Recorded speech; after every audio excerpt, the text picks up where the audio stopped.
Survei Indostrategi, elektabilitas Prabowo Subianto teratas, bagaimana dengan Ganjar dan Anies?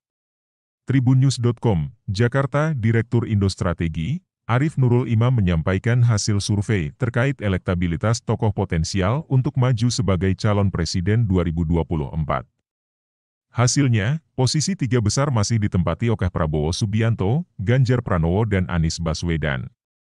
Data ini terungkap saat responden diberikan pertanyaan terbuka, yakni, siapa tokoh yang dianggap memiliki potensi untuk dipilih dalam Pilpres 2024.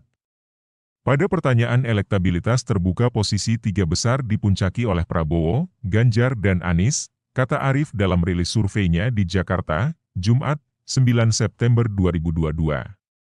Dari data yang disajikan di dalam survei tersebut, Prabowo Subianto mendapat 25,2%.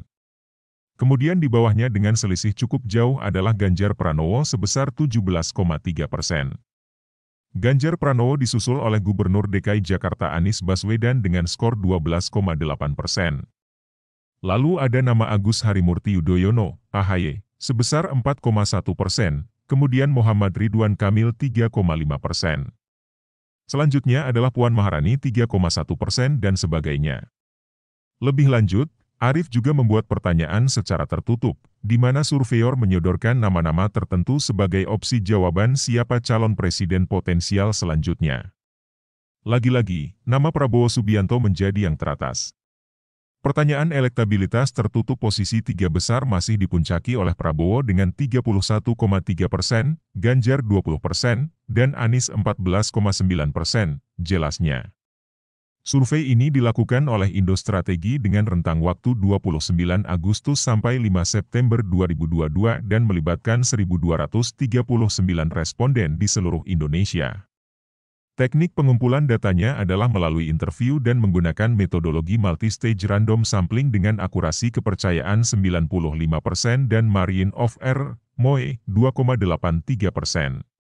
Lembaga survei Indostrategi merilis hasil temuannya terkait elektabilitas partai politik, parpol, jelang pemilu 2024.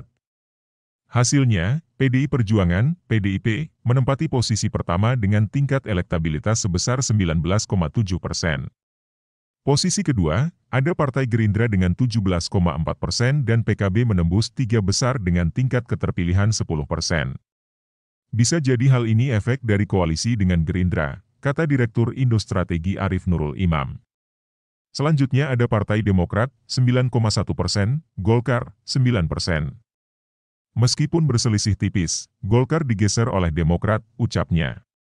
Di posisi ke-6 ada PKS, 7,1%, Nasdem, 6%, Perindo, 3,5%, PAN, 1,4%, PPP, 1,1%, dan tidak tahu atau tidak jawab, 14,3%.